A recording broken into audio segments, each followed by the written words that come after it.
Le trophée chamallow, c'est un des jeux de cohésion les plus répandus au sein des formations ou des temps de coaching.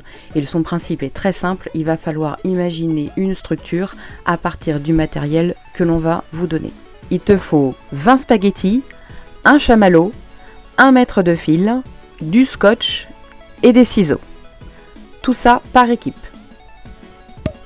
Chaque équipe dispose ensuite de 15 minutes pour pouvoir trouver une stratégie et construire une structure autoportée, ce qui veut dire qu'elle se tient toute seule, et venir y poser le chamallow, et pas le chamallow mis au bout d'un spaghetti, comme si c'était au bout d'une pique pendant la Révolution française.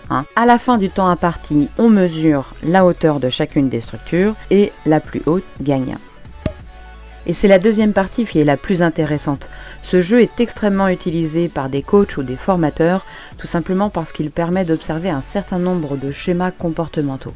Donc le dialogue qui va s'en suivre est très intéressant. Il va falloir leur poser des questions sur comment ça s'est passé au sein de l'équipe, quel était le degré et la qualité de communication, quels ont été leurs moments où c'était facile pour eux, ou bien c'était difficile pour eux, ou qu'est-ce qu'ils estiment comme point fort ou point faible au sein de l'équipe.